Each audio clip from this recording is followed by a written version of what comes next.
புதுயுகம் மற்றும் Swami Vivekananda matriculation higher secondary school இணைந்து வழங்கும் தமிழோடு உறவாடு இளையோருக்கான பேச்சு போட்டி powered by JV group of companies Sriperumbudur மற்றும் Neelan matriculation higher secondary school Guduvancheri.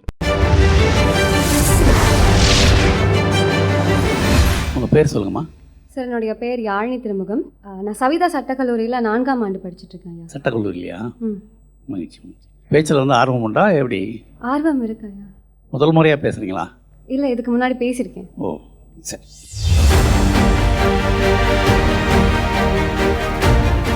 இன்று நான் பேச உள்ள தலைப்பு எது நவீனம். எது நவீனம் என்ற கேள்வி என் மனதில் எப்பொழுதும் உண்டு. ஏனென்றால் எது நவீனம் என்பதே பலருக்கும் தெரியாத ஒன்றாக இருக்கிறது. எது நவீனம் என்று என் மனதில் இருக்கக்கூடிய குழப்பத்தையும் சந்தேகத்தையும் கேள்வியாக உங்கள் முன் வைக்கிறேன். நீங்கள் முடிவெடுங்கள் எது நவீனம் என்று. இன்றைய நவீன உலகத்தில் ஆங்கிலத்தில் பேசினால்தான் மதிப்பும் மரியாதையும் என்று ஆங்கிலத்தை வெறும் மொழியாக பார்க்காமல் அறிவாக பார்க்கிறோமே, இது நவீனமா? ஆணுக்கு ஒரு நீதி, பெண்ணுக்கு ஒரு நீதி. ஆண் எஜமானன், பெண் அடிமை. ஆண் படிக்கலாம், பெண் படிக்கக்கூடாது. ஆண் வேலைக்கு செல்லலாம், பெண் வேலைக்கு செல்லக்கூடாது. சிறு வயதில் தந்தையின் கட்டுப்பாட்டிலும், பருவ வயதில் கணவன் கட்டுப்பாட்டிலும், கணவன் இறந்த பின் பிள்ளைகள் கட்டுப்பாட்டில் ஒரு பெண் வளர வேண்டும் என்ற கருத்தை பரவலாக பேசுகிறோமே, இது நவீனமா? செவ்வாய் கிரகத்தில் ஆராய்ச்சி மேற்கொண்டிருக்கும் நிலைமையில் கூட செவ்வாய் தோஷம் என மூட நம்பிக்கையை மக்கள் நம்புகிறார்களே, இது நவீனமா? இனம், பாலினம், வயது, நிறம், சாதி போன்ற பாகுபாடுகளை அதிகரித்து மூட நம்பிக்கையில் மக்களை உருவாக்கி ஆணவ கொலைகளை தூண்டுகிறார்களே, இது நவீனமா? சமதர்மம், சம ஈவு, சம உடைமை, சம ஆட்சித்தன்மை, சம நுகர்வு, சம அனுபவம் போன்ற சமத்துவத்தை இக்காலகட்டத்தில் மறக்கிறோமே, இது நவீனமா? சென்னையில் ஏற்பட்ட வெள்ளப்பெருக்கத்தால் உயிரிழந்து உடைமைகளை இழந்து பரிதவித்தனர் சென்னை மக்கள். அனாதையாய் வானத்தை பார்த்து விழுகின்ற உணவு பொட்டலத்திற்காக அல்லாடினார்களே, இது நவீனமா? மிகப்பெரிய ஜனநாயக நாடாக திகழும் நமது நாட்டில் நீர்வளம் பெருக்கெடுத்து ஓடுகிறது. ஆனால் வானம் பார்த்து வறண்டு கிடக்கும் பூமியும் இங்குதான், வெள்ளத்தால் அடித்து செல்லும் நகரங்களும் கிராமங்களும் இங்குதான். உயிருக்கு நீரின்றி மக்கள் தவிக்கிறார்களே, இதுதான் நவீனமா? உண்மையில் எது நவீனம்?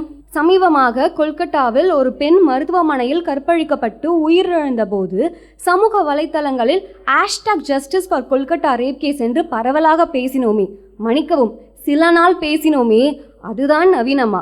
இப்பொழுது சமீபமாக ஒரு நடிகையுடைய உடம்பு அமைப்பை பற்றி அவதூறாக ஒரு பொது இடத்தில் ஒரு நபர் பேசினாரே, இதுதான் நவீனமா? எது நவீனம்? உலகத்திற்கே உணவளித்த விவசாயி உண்ண உணவின்றி நீரின்றி எலியை பிடித்து உண்ட வரலாறும் உண்டு. தட்டை ஏந்தி பிச்சை கேட்கும் அவலமும் உண்டு. இதுதான் நவீனமா? எது நவீனம்? வெளிநாட்டு உடைகளை அணிவது நவீனமா? ஆங்கிலத்தில் பேசுவது நவீனமா? எது நவீனம்? என்னை பொறுத்தவரை, என் மனதில் இருப்பது வரை, எது நவீனம் என்று கேட்டால், ஒரு மனிதன் அவனுடைய சொல்லுக்கோ செயலுக்கோ அறிவுக்கோ ஆராய்ச்சிக்கோ உட்பட்டு அறிவோடு அறிவாக சேர்ந்து வளர வேண்டும். பகுத்தறிவை பெற வேண்டும். எவன் ஒருவன் பகுத்தறிவோடு சிந்திக்கிறானோ அவனே நவீன உலகத்தில் வாழ்வான் என்று கூறி முடிக்கிறேன். நன்றி, வணக்கம். எனக்கு ரொம்ப பிடிச்சிருந்தது யாழினி, நீங்கள் பேசினது. உங்களுடைய குரல் எனக்கு ரொம்ப நல்லா இருந்தது கேட்குறது. ஃப்ளோ நல்லா இருந்தது. ஒரே ஒரு விஷயம் மட்டும்தான் எனக்கு தோணுச்சு. இது நீங்கள் சொன்னது எல்லா காலகட்டத்திலையுமே இருக்கிற ஒன்று. நான் இப்படி புரிஞ்சுக்கிறேன், நீங்கள் சொன்னது இந்த காலகட்டத்திலையும் இருக்குது, சமகாலத்திலையும் இருக்குது. இதை வந்து நீங்கள் நவீனம்னு சொல்லி, சமகாலத்தில் இருக்கிறத நீங்கள் எப்படி வந்து நவீனம்னு சொல்கிறீங்க அப்படின்னு கேட்குறதா நான் புரிஞ்சுக்கிறேன். எனக்கு பிடிச்சிருந்தது. நன்றி மேம். நல்லா பேசுனீங்க. அதாவது எது நவீனம் அப்படிங்கிறத வந்து சொல்லாமல் எதெல்லாம் பழமையோ அதெல்லாம் சொல்லி, இப்போ நவீனம்னா என்னங்கிற மறுபடியும் ஒரு கேள்வியை உருவாக்கி விட்டுருக்கீங்க. அதுதான் உங்களுடைய பேச்சின் மூலமாக வெளிப்படுறது. ஏன்னா எது நவீனம் அப்படிங்கிறத நீங்கள் சொல்லலை, அதன் மூலமாக நீங்கள் எது நவீனம் நீங்களே யோசிங்கிறது தான் உங்களுடைய பேச்சின் சாரம் இல்லையா? ரொம்ப நல்லா இருந்தது, ரொம்ப நல்லா பேசுனீங்க. அந்த ஒரு வார்த்தை மட்டும், கற்பழிப்பு அப்படிங்கிற வார்த்தை மட்டும் நீங்கள் மறுபரிசீலனை பண்ணணும். ஏன்னா நம்ம வந்து பாலியல் வன்கொடுமை அல்லது பாலியல் பலாத்காரம் அப்படிங்கிற வார்த்தையை தான் நம்ம பயன்படுத்துகிறோம். கற்பழிப்புங்கிறது கற்பு பெண்ணுக்கு மட்டும் ஒரு ரேப் நடக்கும்போது அதில் பழி பெண்ணுக்கு மட்டும் விழுறதா இருக்குது. அதனால் கற்பழிப்புங்கிற வார்த்தையை நம்ம வந்து பயன்படுத்துறது இல்லை. அப்படி பயன்படுத்துறது நவீனம் இல்லை. ஸோ நவீனத்தில் கற்பழிப்பு இல்லை. மகிழ்ச்சி. யாழினி, உங்கள் பார்வையில் நவீனம்னு நீங்கள் எதை கருதுவீங்க? சார், நவீனம் அப்படின்றது இப்போ இருக்கக்கூடிய காலகட்டத்தில் எது சரி எது தவறு அப்படின்னு புரிஞ்சுக்கிட்டு பகுத்தறிவோடு அதை எப்படி கையாளணும் அப்படின்றது தான் என்னை பொறுத்த வரைக்கும் நவீனம் சார். அது நவீனம் அப்படிங்கிற வார்த்தை இருக்கு இல்லையா, அதை பற்றிய புரிதலை இன்னும் கொஞ்சம் பெட்டர்மெண்ட் பண்ணிங்க. ஏன்னா நீங்கள் ஒரு வரிசையாக சொன்னீங்க இல்லையா, எஸ் சார். அதில் பல விஷயங்கள் வந்து சமூகத்தில் இருக்கக்கூடிய கொடுமைகளையும் பழமைகளையும் சொல்கிறீங்க. எஸ் அது நவீனமாக இல்லையானா அது நவீனம் இல்லை, அது ஒரு வரையில் அதை டிஸ்போஸ் பண்ண வேண்டியது. Yes sir. நவீனம்ங்கிறது ஆங்கிலத்தை சொன்னீங்க பார்த்தீங்களா, அது சரியான உதாரணம். ஸோ உதாரணங்களை செலக்ட் பண்ணும்போது அந்த உதாரணங்கள் 100% பொருத்தப்பாடாக இருக்கிற மாதிரி தேர்ந்தெடுத்த நல்லாயிருக்கும். ரொம்ப சரளமாக இயல்பாக அழகாக தன்னம்பிக்கையோட கேஷுவலாக பேசுகிறீங்க. இந்த ஆட்டிடியூட் ரொம்ப நல்லாயிருக்கும். நன்றி சார். தேர்கிற விஷயங்களில் நம்ம பேசுகிற ஒரு டாபிக் இப்போ நவீனம்னு ஒன்று எடுத்துக்கிட்டால், சிந்தனையில் நவீனம், உடையில் நவீனம், பழக்க வழக்கங்கள் நவீனம், பண்பாட்டில் நவீனம் அப்படின்ற அடிப்படையில் சிந்திச்சிங்கன்னா உங்களுக்கு இன்னும் சிறந்த உதாரணங்கள் கிடைக்கும். ஓகே சார், கண்டிப்பாக மாற்றிக்கிறேன் சார். தேங்க்யூ. வள்ளியம்மை தலைவனுக்கு அழகு. சென்னை தான், பூர்வீகம் வந்து காரைக்குடி. கண்ணுக்கு மையழகு, கன்னத்தில் குழியழகு, கார்கூந்தல் பெண்ணழகு, இப்படி ஒவ்வொரு உறுப்பிற்குமே ஒவ்வொரு அழகு இருக்கையில் இந்த தரணியையே ஆளப்போகிற தலைவனுக்கு எது அழகு? வலியவர்கள் என்பதால் வழிமொழிதலும், மெலியவர்கள் என்பதால் மெய்கூறலும், மக்களையே மடையர்களாக்குவதுமா? இல்லை. யானைப்படை, குதிரைப்படை, காலாட்படை என்று கொண்டிருந்த அரச நெறிகள் சொல்லும் அறத்தின் வழி நடத்தலே ஒரு அரசனுக்கு அழகு என்று. ஒரு தலைவனுக்கும் அதுதான் அழகு. வரலாற்று பக்கங்களை திரும்பி பார்ப்போம் வாருங்கள். தான் இழைத்த தீர்ப்பில் தவறு என்று தெரிந்த கணமே சென்னுயிர் நீத்து செங்கோல் உயர்த்திய நீதி வலுவா பாண்டிய நெடுஞ்செழியனும் தவறிழைத்தது தன் மகனாகவே இருந்தாலும், ஒரு கன்றுக்காகவே என்றிருந்தாலும் கூட தன் மகனையே தேர்கால் இட்டு கொன்ற மனுநீதி சோழனும் மாளிகை துறந்து மயானம் புகுந்து ஆவி துறந்து மகன் அனாதையே ஆனாலும் சத்தியத்தின் வழி தவறாத, சத்தியத்தை துறவாத ஹரிச்சந்திரரும் தன்னையே ஓர் ஆய்வுக்கூடமாய் பயன்படுத்தி கொண்டு தனி மனித ஒழுக்கமே இந்த நாட்டின் ஒழுக்கம், தனி மனித கட்டுப்பாடே தனி மனித வெற்றிக்கே இந்த நாட்டின் வெற்றியை முடிவு செய்யும் என்று வாழ்ந்து காட்டிய மகாத்மா காந்தியடிகளும் கையில் மூட்டை மூட்டையாய் பணம் இருந்த போது கூட டீ குடிக்கலாம் வாங்க என்ற போது தேடி தன் சட்டை பையிலிருந்து காசு எடுத்து கொடுத்து விட்டு ஏன் என்று கேட்டதற்கு, இது மக்களிடமிருந்து திரட்டப்பட்ட பணம், இது மக்களின் நிதி, அதை சொந்த பயன்பாட்டிற்கு பயன்படுத்த கூடாது என்று கூறிய தோழர் ஜீவா அவர்களும் பிஞ்சு கைகள், பூக்களையும் புத்தகங்களையும் சுமக்க வேண்டிய பிஞ்சு கைகள் வேலை பார்த்து தேய்ந்து போயிருப்பதை கண்டு, அந்த குழந்தைகளை கண்டு சமுதாயத்தின் அந்த மக்களின் தேவையை உணர்ந்து மத்திய உணவு திட்டத்தை கொண்டு வந்த கல்வி கண் திறந்த காமராஜரும் என நான் கூறிய இத்துணை தலைவர்களும் அறத்தைத்தான் அழகின் அணிகலன்களாக அணிந்திருந்தார்கள்.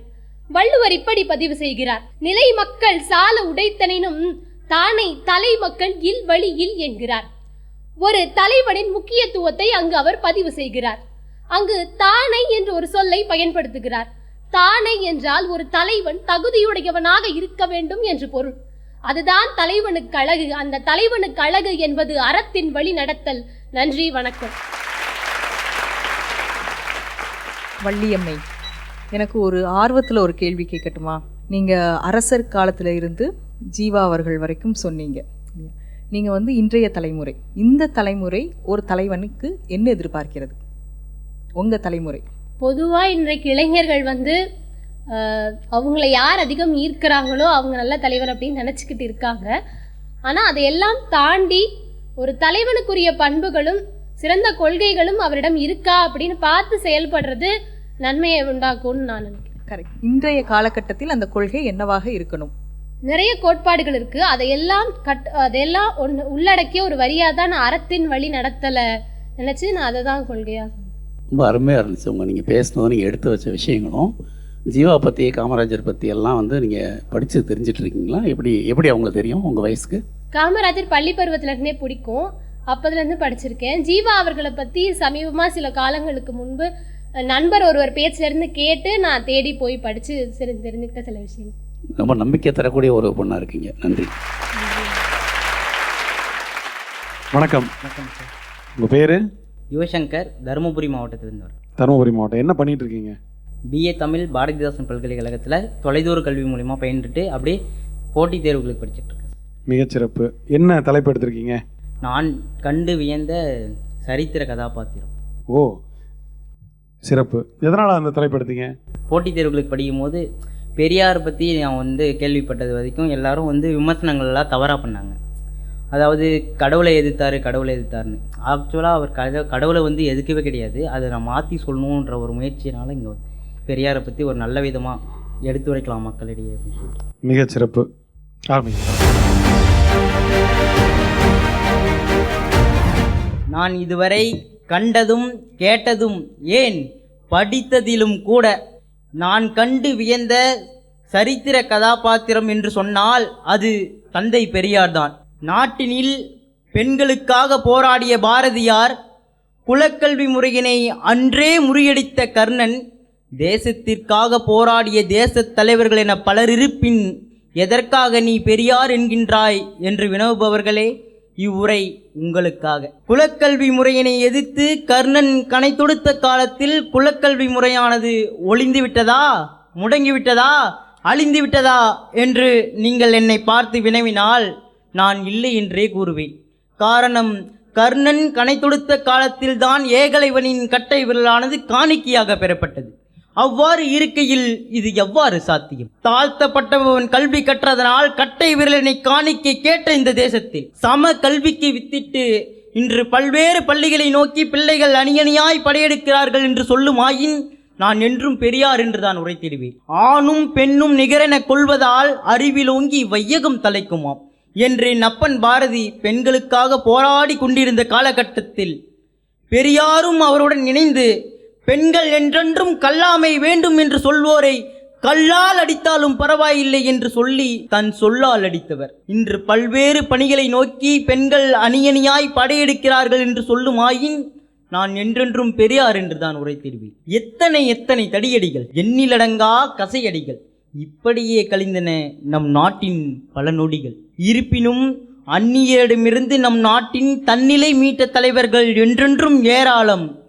ஆனாலும் அவர்களில் நான் பெரியார் என்று உரைத்திட காரணம், நாட்டின் விடுதலைக்காக போராடிய வீரர்களுக்கு மத்தியில் நாட்டினில் விடுதலை வேண்டும் என்று போராடியவர். அதனால்தான் நான் பெரியார் என்கின்றேன். கடவுளையே எதிர்த்தவராம், அவரை போய் புகழ்கின்றேன் என்று வினவுபவர்களை பார்த்து உரைக்கின்றேன். மக்களை ஒன்று திரட்டுகிற கடவுளின் மீதல்ல இவரது கோபம், கடவுள் என்ற பெயரினை கொண்டு இந்த தேசத்தை வேறுபடுத்துகிற மக்களின் மீதானது.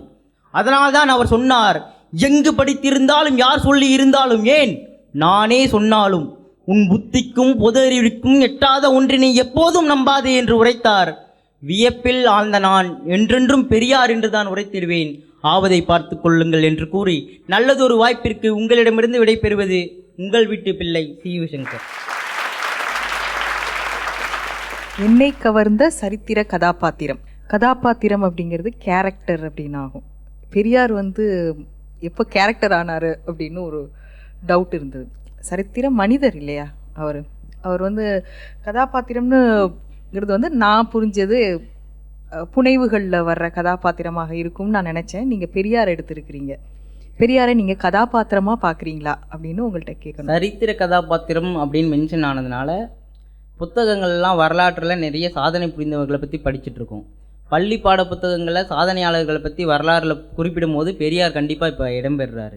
அந்த வகையில் பார்த்தீங்கன்னா சரித்திர சாதனையாளர்களில் பெரியார் வர்றதுனால சரித்திர கதாபாத்திரமாக நாங்கள் எடுத்திருக்கேன். சரி, இன்னொன்று நீங்கள் பேசும்போது ஒரு விஷயம், பெரியார் பெண்களுக்காக பேசினார், போராடினாருங்கிறதுல எந்த மாற்று கருத்துமே கிடையாது. ஒன்றே நம்ம அதில் சேர்க்கணும். பெரியார் காலகட்டத்தில் அவர் போராடினார் அப்படிங்கிறது ஒரு பக்கம் இருந்தாலும் கூட பெண்கள் படிக்க வர்றதுக்கு செயல்படுத்தினதுக்கு நிறைய பேர் காரணமாக இருந்தாங்க. அவர் ஒருவர் மட்டுமே அப்படின்னு நீங்கள் வந்து முன்னெடுத்துறீங்க. அவர் முன்னணியில் இருந்தார், அதில் எந்த இதுவுமே இல்லை. ஆனால் நிறைய பேர் இருந்தாங்கங்கிறதுனால அவங்கள இருட்டடிப்பு செய்கிற மாதிரி ஆகிடும் இந்த கருத்து. பெண்களுக்காக வந்து குரல் கொடுத்த பாரதியார் கூட சேர்ந்து இவரும் வந்து குரல் கொடுத்தாரு. இன்னைக்கு பல்வேறு பணிகளை நோக்கி பெண்கள் படையெடுக்கிறாங்கன்னா நான் வந்து பெரியார்னு சொல்லலாம். இல்லை யோசிங்கர், நீங்கள் சொல்கிறது கரெக்டு தான். அதில் என்ன ஒரு சின்ன விஷயம் நீங்கள் புரிஞ்சுக்கணும்னா, ஒரு பேச்சாளன் வந்து தன்னுடைய பேச்சில் எந்த தலைவரை உயர்த்தி பேசுகிறாரோ அந்த தலைவரோடு சமகாலத்தில் வாழ்ந்த மற்ற தலைவர்கள் இருப்பாங்க இல்லையா, அவங்களையெல்லாம் எதிரியாக்கிடக்கூடாது. அவங்களையெல்லாம் நட்பாக்கணும், நண்பர்களாக மாற்றணும். அப்போ என்ன ஆகுனா, நீங்கள் ஒரு தலைவரை குறிப்பிட்டு மற்ற தலைவர்கள்லாம் ஒன்றுமே இல்லைன்னு சொல்லும்போது நீங்கள் உங்களை அறியாமல் இன்னொரு தரப்பின் மீது ஒரு வெறுப்பை உண்டாக்குறீங்க, அல்லது இந்த தலைவரை அவங்க வெறுத்து சொல்லக்கூடும். புரியுதா? ஸோ எப்போவுமே இன்க்ளூசிவ்னு சொல்லுவோம் இல்லையா, எல்லாரையும் அரவணைக்கணும். பெரியாருக்கு முன்பாக நிறைய தலைவர்கள் இதற்காக உழைத்திருந்தாலும் கூட பெரியார் ஒருபடி முன்னேறி இது சொன்னார் அப்படின்னு சொல்கிறது வேற. ஆனால் இவங்கெல்லாம் இருந்தாங்க, அதெல்லாம் இல்லை, பெரியார் தான் நின்றார் அப்படிங்கிறது இருக்குல்ல. அப்போ என்ன ஆகுனா, முன்னாடி இருந்த எல்லாரையும் நீங்கள் ஜஸ்ட் லைக் தட் தூக்கி போட்ட மாதிரி ஆகும் இல்லையா. அப்போ என்ன ஆகுனா, உங்கள் கருத்துக்கு ஒரு அதன் மீது ஒரு பகை உணர்ச்சி வரும். எப்போவுமே பேச்சாளனா அரவணைக்க பழகணும், விளக்கக்கூடாது. இவர் மட்டுமேங்கிற வார்த்தை வேண்டாம், இவரும் அல்லது அதில் இவர் ஒருபடி மேலே கூட நீங்கள் சொல்லிக்கலாம், தப்பு இல்லை. ஆனால் மற்றவர்களை விளக்கக்கூடாது. அது அந்த பேச்சு வந்து அரவணைப்பதாக இருந்தால் ரொம்ப பயனுள்ளதாக இருக்குங்கிறது தான் அவங்க சொல்கிறாங்க. வணக்கம், உங்கள் பேர்? Stella ma'am. எங்கேருந்து வரீங்க? புதுச்சேரியிலேருந்து. என்ன படிக்கிறீங்க? இயன் மருத்துவம் படிக்கிறேன். என்ன தலைப்பில் பேசுகிறீங்க? கடவுளை கண்டால்.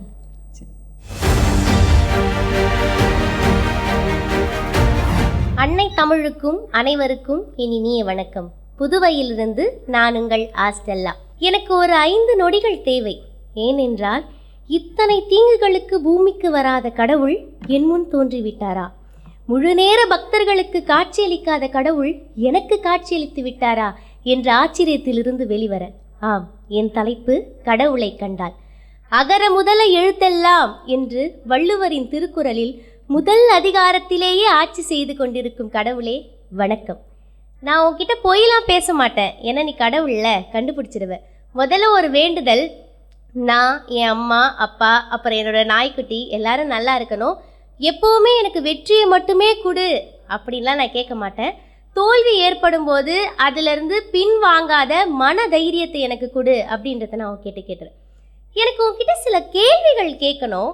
நீ ஏன் பூமிக்கு வரவே மாட்டேங்கிற? ஏன் உன்னையே கூண்டுக்குள்ள அடைச்சிடுவாங்கன்னு உனக்கு பயமா? ஏன் ஒவ்வொருத்தவங்களும் ஒவ்வொரு நிறத்தில் நீ படைச்சிருக்க? என்ன மாதிரி இருக்கவங்களாம் எவ்வளோ கஷ்டப்படுறாங்கன்னு தெரியுமா உனக்கு? அநியாயங்களை பார்த்தா நீ ஏன் வானத்திலேருந்து குரல் கொடுக்க மாட்ற? உன்னையும் விவாத மேடையில் உட்கார வச்சிருவாங்கன்னு பயமா? அநியாயத்தை பார்த்தா உன் மண்டைக்குள்ள இருக்கிற எரிமலை வெடிக்கலையா? ஓ, அதனால தான் நீ கொரோனா மாதிரி இருக்க நோய்களாம் இங்கே பரப்பிட்டுருக்கியா? சரி, நீ கருப்பா சிகப்பா, குட்டையா நெட்டையா? சந்தோஷமா இருங்கன்னு சொல்ற, கூடவே நோய்களையும் கொடுத்து அனுப்புற. இதனால என்ன மாதிரி இயன் மருத்துவம் படிக்கிறவங்களுக்குலாம் வேலை கிடைக்குது தான். ஆனால் என் வீட்டிலே பாதி பேருக்கு முட்டி வலியும் கால் வலியும் கொடுக்குறியே. இவ்வளோ பேசிகிட்டு இருக்க, ஏன் பைபிள், குரான், பகவத்கீதை இதில் தான் நீ பேசுவியா? என் கூடலாம் பேச மாட்டியா? அப்புறம் உன்னை ஒருமையில் பேசுகிறேன்னு கோச்சிக்காத. எனக்கு நண்பர்களே இல்லை, அதனால தான் உன்னை என் நண்பனாக நினச்சி உன்கிட்ட புலம்பிட்டு இருக்க என்றதும் கடவுள் சிரித்தார். என்ன கேள்வி கேட்ட? முழு நேர பக்திகளுக்கு நான் காட்சி அளிக்கலையா? இப்படி தான் ஒரு பாட்டி தினமும் என் கோயிலுக்கு வருவாங்க. அங்கே இருக்க தேவதையோட சிலைக்கு தொட்டு முத்தமிட்டுட்டு கீழே ஈட்டியால் குத்தப்பட்டு இருக்க சாத்தான் சிலைக்கும் தொட்டு முத்தம் கொடுப்பாங்க. என்னது, சாத்தான் சிலைக்கு முத்தம் கொடுப்பாங்களா அப்படின்னு நான் கேட்க, இதே கேள்விதான் எனக்கும். அதனால தான் ஒரு நாள் நான் மனிதனா உருவெடுத்து அந்த பாட்டிக்கிட்ட போய் கேட்டேன், ஏன் பாட்டி தேவதைக்கு தொட்டு முத்தம் கொடுக்குறீங்க, சரி ஏன் சாத்தான் சிலைக்கு முத்தம் கொடுக்குறீங்க அப்படின்னு கேட்டதுக்கு அந்த பாட்டி, யாரு கண்டா சொர்க்கத்துக்கு போகணும் நரகத்துக்கு போகணும், சொர்க்கத்துக்கு போனால் அங்கே பாதுகாக்கிறதுக்கு தேவதைக்கும், நரகத்துக்கு போனால் அங்கே பாதுகாக்கிறதுக்கு சாத்தானுக்கும் ஒரு முத்தத்தை போட்டு வைப்போம் எப்படி என்றாங்களாம். இப்படி பல பேர் தன் மேலேயே நம்பிக்கை இல்லாத பக்தர்களாக தான் இருக்கிறாங்க. மனிதர்கள் சந்திக்கிற பல பேரழிவுகளுக்கு காரணம் மனிதர்கள் தான். அதையெல்லாம் எதிர்கொள்கிற அளவுக்கு உங்களுக்கு நான் மூளை கொடுத்துருக்கல, அதெல்லாம் உன் கண்ணுக்கு தெரியாதா? மனிதர்கள் வாழ, ஆனந்தமாக வாழ பல விஷயங்களை நான் பூமியில் உங்களுக்காக கொடுத்துட்டு போயிருக்கேன். அதனால் பேராசை இல்லாமல் ஆனந்தமாக வாழுங்க. நான் காட்சி அளிக்கிற மாதிரி கனவு காணாமல் நாளைய தேர்வுக்கு எழுந்து படி. இதுக்கும் கடைசியாக என்னையே தான் நீ குறை சொல்லுவேன். அதனால் எப்போவும் நான் உன்னோட நண்பனாக உன் கூடவே தான் இருக்கேன், கலங்காத அப்படின்னு கடவுள் சிரிச்சிட்டே மறைஞ்சாரு. நானும் உங்கள் கிட்டேருந்து மறைகிறேன். நன்றி, வணக்கம். ரொம்ப அழகாக இருந்தது. ஒரு கதை சொல்கிற மாதிரி அல்லது பெர்ஃபார்மிங்காக இருந்தது. ரொம்ப இது உங்கள் ஸ்கிரிப்டா இது? ஆமாம் சார், இப்போ தான் கடகடன் மதியானம் கொடுத்து பண்ண சொன்னாங்க. நல்லா இருந்தது. அதாவது 2 ஆங்கிள் இருக்குது. கடவுளை கண்டு நீ ஏன் இப்படிலாம் இருக்க, ஏன் அந்த உலகத்தை எப்படிலாம் வச்சுருக்கிறேங்கிற கேள்வி கேட்குறது ஒன்று. நீங்கள் கடவுள்கிட்ட அப்படியான கேள்விகள் மட்டும் தான் கேட்பீங்கன்னு நினச்சேன். பட் கடவுளாக மாறி அதுக்கான பதில்களையும் நீங்கள் சொல்லியிருக்கீங்க. இல்லை சார், நான் இப்போ இந்த தலைப்புக்காகன்னு இல்லை, எப்பவுமே எனக்கு ஏதாவது எனக்கு உண்மையாலுமே நண்பர்கள் கிடையாது.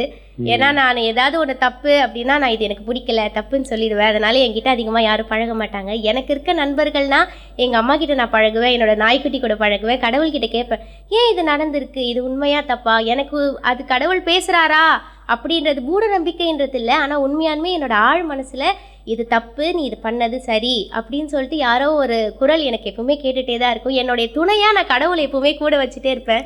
அதனால கடவுள் பேசினா இப்படி தான் என்கிட்ட பேசியிருப்பாரு அப்படின்றதுக்காக நான் அதை கொண்டு வந்தேன். நல்லா இருந்தது, ரொம்ப நல்லா இருந்தது, ரொம்ப அழகாக இருந்தது, ரொம்ப பாசிட்டிவாக இருந்துச்சு நீங்கள் பேசின விஷயம். ஒரு மாதிரி நெகிழ்ச்சியாக இருந்தது, ரொம்ப அழகாக இருந்தது. நீங்கள் ரொம்ப மனசுலேருந்து பேசுனீங்க. உண்மையிலே எனக்கு மகிழ்ச்சியாக இருக்குது. நீங்கள் பேசி முடிச்ச பிறகு இவர் இப்போ பேசும்போதும் ரொம்ப நல்லா பேசுகிறீங்க. நீங்கள் உண்மையிலே வந்து இயல்பாகவே நீங்கள் ஒரு பெரிய பேச்சாளர் தான், ரொம்ப நல்லா பேசுகிறீங்க. உங்களுக்கு இவ்வளோ அருமையாக பேசுகிற உங்களுக்கு ஃப்ரெண்ட்ஸே இல்லைன்னு சொல்கிறது எனக்கு ரொம்ப பெரிய அதிர்ச்சியாக இருக்குது. தயவுசெய்து நிறைய பேரோட பழகுங்க. நீங்கள் பேச ஆரம்பிச்சிங்கன்னா எல்லாருமே இப்போ நாங்களே உங்களால் அட்ராக்ட் ஆகிறோம்ல, இந்த பொண்ணு நல்லா பேசுங்க, அது மாதிரி உங்கள் ஃப்ரெண்ட்ஸும் உங்கள்கிட்ட வருவாங்க. நல்லா பேசுங்க, ரொம்ப நல்லா பேசுனீங்க. அதுக்கு காரணம் வந்து நீங்கள் மனசுக்குள்ளே இந்த கேள்வியெல்லாம் கேட்டுட்டு இருந்ததுனால உங்களுக்கு ரொம்ப இயல்பாக அது வந்திருக்கு. ஆமாம் சார், நான் நிறைய தடவை கேட்டிருக்கேன் சார் கடவுள்கிட்ட. உண்மையுமே நீ ஏன் ஒருத்தவங்கள ஒரு நேரத்தில் படைக்கிற, ஏன் நீ உன்னுடைய குழந்தைகள் தானே எல்லாரும், ஏன் அந்த அளவுகோல்லாம் வந்து இந்த அறிவுக்கு அதெல்லாம் தாண்டிருங்க, நீங்கள் தாண்டியிருப்பீங்க. வாழ்த்துக்கள்.